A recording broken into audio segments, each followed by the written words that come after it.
No one wants their visa to get rejected after such hard work put in the application process, whether it's shortlisting the universities or writing that SOP. So in this video, I'll be talking about 5 reasons that your visa application can fail so that you can avoid doing those and improve your chances of getting the visa. Welcome back. My name is Bani Singh, and if you're new to this channel, then consider subscribing it if you do not want to lose out on crucial information which will give you an edge on starting and settling abroad. Let's dive right in, starting with the first reason that your visa can get refused. That is mismatch of documents. If you have attached a few documents which have either the name incorrect or there is some discrepancy between the data in any of the documents, then that might raise a suspicion that something is wrong and your visa might get rejected. So be careful, and one tip is that instead of having millions and gazillions of documents attached, only attach the relevant ones which you are sure of all the details are correct there,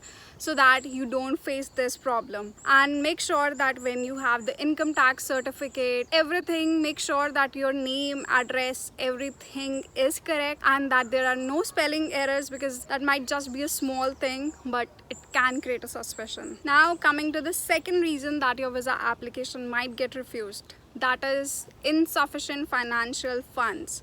So if you are not showing enough proof that you will be able to sustain your living expenses as well, be able to pay the tuition fees, then you might be in trouble, because then the officials will say that this person can't even sustain and would have a difficulty living here, so they might reject the application.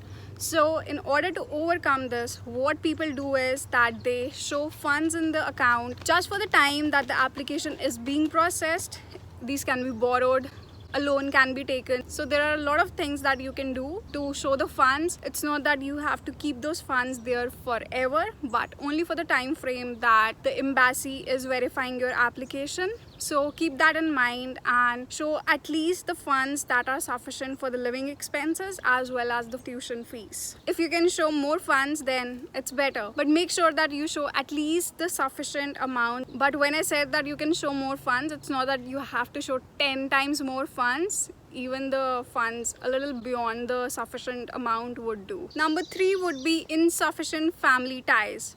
So if the embassy feels that you do not have sufficient family ties, you do not have a family back in that country, they would doubt that there's no reason that you would come back since there's no one there. So make sure that you highlight that your parents are living there or you have siblings living there and other family ties. And it can also be demonstrated by the fact that you have a house in that country or that your family owns a house in that country. So make sure that you highlight all this so that they don't doubt that you have insufficient family ties. Number 4 would be the choice of an irrelevant degree or diploma. So suppose that you have done engineering in India and you want to do now nursing. So that's vague, that has no connection and that cannot connect that how you are going to leverage those skills along with nursing. So make sure that you have a relevant program, but be careful of the agencies. For example, I'll take my own example. I went to some agency there and I told that I want to pursue Master of Management. So she told that I shouldn't do Master of Management because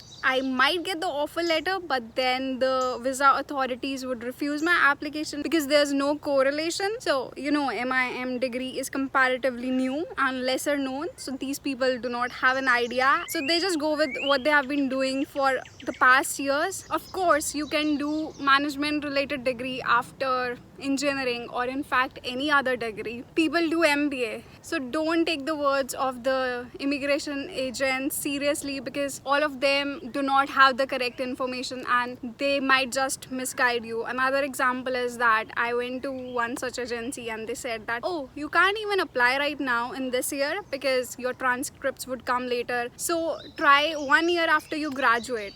But see, I am here. If I had listened to them, I wouldn't be here. So keep your ears and eyes open and do your own research and Don't just take their words to your heart. Sometimes they might be wrong. You can go to these agencies to get information, but if you think that they are discouraging you or if something doesn't match your research, then trust your research. I'm not saying that all of them are wrong or whatever they say is wrong, but there are some things which they wouldn't know, and your chances of studying the course that you like can get hampered. So this is one of the routes that I take for my evening walk, and of course I don't dress up while my evening walk, but this is for recording this video and I thought that I should shoot it in parts and simultaneously take a walk. Now coming to the final fifth reason, which is that you might not come back to your country and would stay there illegally.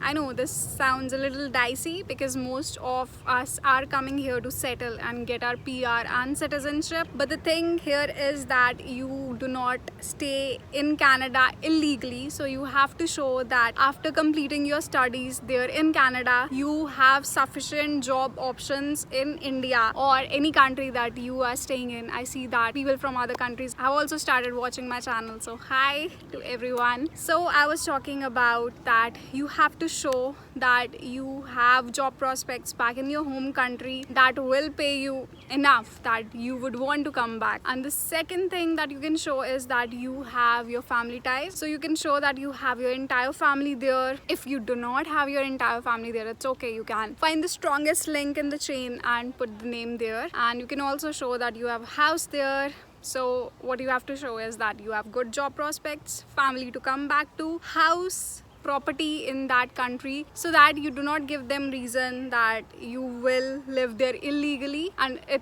is totally okay. They also know that you might want to stay there, but it's just that they want to check that you won't stay there illegally. Apart from these, other obvious reasons would be that you do not have enough IELTS bands and many more reasons, like you do not have an offer letter. So obviously you won't be applying without an offer letter if you're applying for a study permit. But just saying that you should meet all the criteria, you should have everything in hand while applying. And after you meet all those requirements, these are the additional points that you have to take care of so that your visa doesn't get rejected because of silly mistakes and you are super cautious. And another thing, if you're applying through an agency, then make sure that you sit with them and you verify whatever information. You can either ask them to print out all the forms and then have a read, because they do not know your family names, your family address, and they might do a silly mistake which is very silly, but then it can cost you your visa rejection. So make sure that even if you are applying through someone else, you are the one who have the final read through the entire application and check for any spelling errors or any misinformation which has been given, so that you do not suffer because of someone else's mistakes. So this was the video. I think it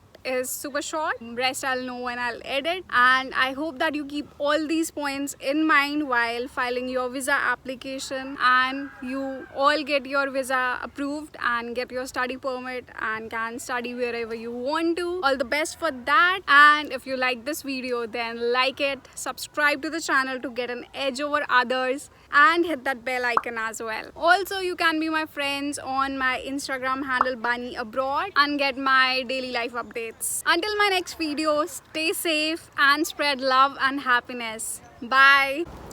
Now let's address the most pressing question going on in your mind right now.